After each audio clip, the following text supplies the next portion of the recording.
हिंदू और मुसलमान क्यों कर रहे हैं आप लोग? हिंदू कर रहे हैं, इतनी गंदी गालियां दे रहे हैं मुसलमानों को ये लोग। उस लड़की के बारे में कोई बात नहीं कर रहा, रेपिस्ट है जो यहाँ गाय का रेप हुआ, क्या कर रहा है इस हिंदू धर्म में? गाय का रेप हुआ था गौशाला में। पाते हैं सम्मान तपोबल से भूतल पर शूर, जाति जाति का शोर मचाते केवल कायर क्रूर। नैनीताल में मुस्लिम दुकानों में तोड़फोड़ और मुस्लिम दुकानदारों से मारपीट को लेकर यह हिंदू महिला बेहद गुस्से में है। वो इस बात से खफा है कि रेप कांड को लेकर निर्दोष मुसलमानों को हिंदूवादियों ने क्यों टारगेट किया। यही नहीं, महिला ने कहा कि गौशाला में जब गाय के साथ दुष्कर्म हुआ था तब हिंदू धर्म के ठेकेदार कहां थे। हम उनके अगेंस्ट में हैं, ठीक है? दुकानदारों को क्यों मारा निर्दोष? अगर कल वो आके मेरे भाई को मारते हैं यहाँ पे हिंदू को, तो आप क्या करोगे? कौन बताना? मुझे नहीं पता है। हिंदू और मुसलमान क्यों कर रहे हैं आप लोग? हिंदू कर रहे हैं, इतनी गंदी गालियां दे रहे हैं मुसलमानों को ये लोग। उस लड़की के बारे में कोई बात नहीं कर रहा, रेपिस्ट है जो। अरे वो तो हमने बोला है, मेरे पास ये लोग मुसलमानों को, पाकिस्तानियों को गाली दे रहे हैं। वो हमारे देश का है जिसने रेप किया है, उसको बोलो ना। हाँ तो यहाँ गाय का रेप हुआ, क्या कर रहा है इस हिंदू धर्म में? गाय का रेप हुआ था इस गौशाला में, कुछ आगे किया उसके? ये हमें बताओगे क्यों नहीं बताओगे? दरअसल नैनीताल में एक बच्ची के साथ रेप की घटना हुई थी। आरोपी मुस्लिम था जिसे पुलिस ने वारदात के बाद गिरफ्तार कर लिया था। बावजूद इसके हिंदूवादियों ने इस घटना को लेकर मुस्लिम के दुकानों में तोड़फोड़ की थी। उन्हें दौड़ा दौड़ाकर सबके सामने पीटा था। इस दौरान वहां मौजूद लोग तमाशबीन बनकर देख रहे थे। हैरानी की बात यह है कि पुलिस भी इस दौरान मूक दर्शक नजर आ रही थी। सिर्फ मुस्लिम दुकानों को ही टारगेट नहीं किया गया, बल्कि मस्जिद पर भी पत्थरबाजी की गई थी। इस घटना के खिलाफ सरकार और पुलिस हरकत में तो नहीं आई, लेकिन एक हिंदू महिला का जमीर जाग गया और उन्होंने हिंदूवादियों को जमकर लताड़ा। यही नहीं, पुलिस की नाकामी पर भी सवाल उठाए। अरे यार, आप लैंग्वेज तो देखो उनकी, रैली की लैंग्वेज तो देखो। क्या कर देंगे, ये कर देंगे, वो कर देंगे। पुलिस ऑफिसर व्यापार मंडल अध्यक्ष के आगे वो ऐसे चंगलियों की तरह चिल्ला के जा रही है। कल इतने व्यापारियों को मारते, कहाँ थी पुलिस फोर्स? इसलिए खोली हुई हमने दुकान है, चलो हमें व्यापारियों के साथ खड़ा होना है।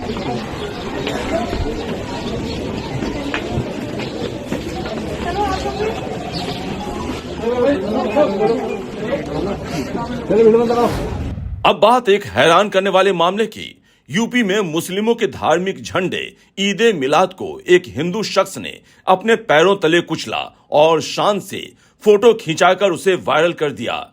मामले में पुलिस ने अभी तक कोई कार्रवाई नहीं की है। वहीं सहारनपुर में फिलिस्तीन का झंडा दिखाने पर एक मुस्लिम बिजली कर्मचारी को बर्खास्त कर दिया गया था। अलीगढ़ में सड़क पर गलती से पाकिस्तान का झंडा हटाने पर हिंदूवादियों ने एक मुस्लिम छात्र को सबके सामने जलील किया था। वहीं सहारनपुर में पाकिस्तान का झंडा हटाने पर एक स्कूली छात्रा को स्कूल से बर्खास्त कर दिया गया था। सवाल यह है कि ईद मिलाद के मामले में यूपी पुलिस और प्रशासन आरोपियों के खिलाफ क्या इसी तरह की मुस्तैदी दिखाएगा? उनके खिलाफ सख्त कार्रवाई की जाएगी। अब बात जाति जनगणना की। जाति जनगणना कराने का फैसला गोदी मीडिया एंकरों को हजम नहीं हो रहा है और जो एंकर मोदी सरकार का गुणगान करते नहीं थकते थे, वही अब उनके खिलाफ जहर उगल रहे हैं। सुनिए, मामले पर गोदी मीडिया एंकर चित्रा त्रिपाठी ने तंज भरे लहजे में किस तरह के शब्दों का इस्तेमाल किया। रामधारी सिंह दिनकर ने बहुत ही सुंदर लाइनें लिखी हैं और मौजूदा वक्त में वो पूरी तरह से सटीक बैठी हैं। पाते हैं सम्मान तपोबल से भूतल पर शूर, जाति जाति का शोर मचाते केवल कायर क्रूर। चारों तरफ सब कोई दावा कर रहा है कि इससे गरीबी मिट जाएगी, लेकिन विभाजनकारी रेखाएं अगर छूट गईं तो देश का क्या वो भला करेंगी, ये बड़ा सवाल है और हमारे नेताओं को इस बारे में भी जरूर सोचना होगा। जातीय जनगणना कराने का फैसला तो मोदी सरकार का है और इसमें पीएम मोदी की सबसे बड़ी भूमिका है। तो चित्रा त्रिपाठी कायर और क्रूर किसके लिए कह रही हैं? इससे पहले चित्रा त्रिपाठी ने मोदी सरकार पर तंज कसते हुए अपने एक्स अकाउंट पर लिखा था, इंतजार तो पाकिस्तान पर हमले का किया जा रहा था, लेकिन सरकार जाति जनगणना कराने में व्यस्त है। अब बात नेहा सिंह राठौर की।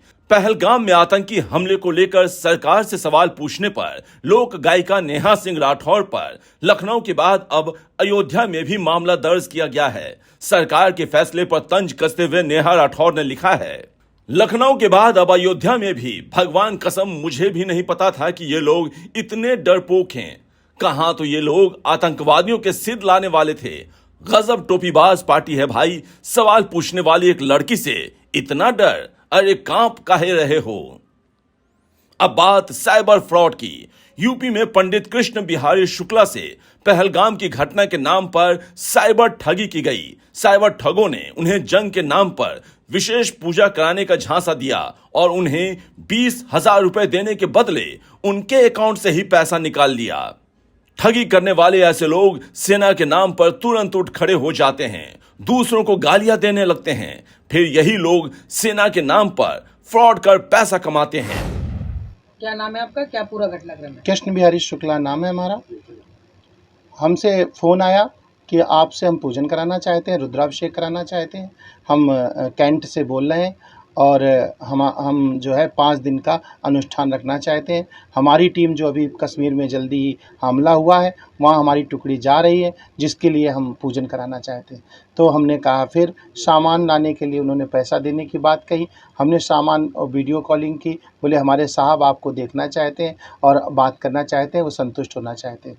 तो हमने कहा ठीक है, हो जाइए। फिर उन्होंने जो है कैमरे पे हमसे बात करके, चूँकि हम कभी चलाते नहीं थे कार्ड, तो उन्होंने कहा कार्ड नंबर डालिए, मेरा पिन कोड है और इसी से सेना का जो है पैसा लेन देन होता है।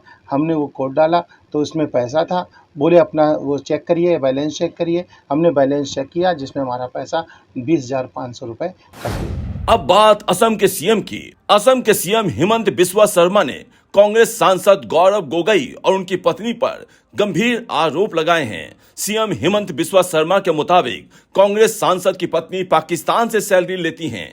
गौरव गोगोई की पत्नी को पाकिस्तानी एनजीओ सैलरी दे रहा। गौरव गोगोई के बच्चे भी भारतीय नागरिक नहीं।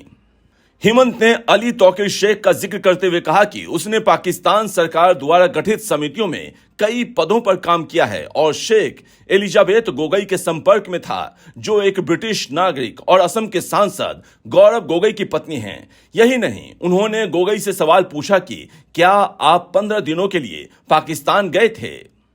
हैरानी की बात यह है कि केंद्र में बीजेपी की सरकार है, असम में बीजेपी की सरकार है, लेकिन कांग्रेस सांसद गौरव गोगोई और उनका परिवार देश विरोधी काम में शामिल है। तो हिमंत बिस्वा शर्मा इसके खिलाफ सबूत क्यों नहीं जुटा पाए, लेकिन दावे बड़े बड़े कर रहे हैं। द लाइव टीवी के लिए ब्यूरो रिपोर्ट।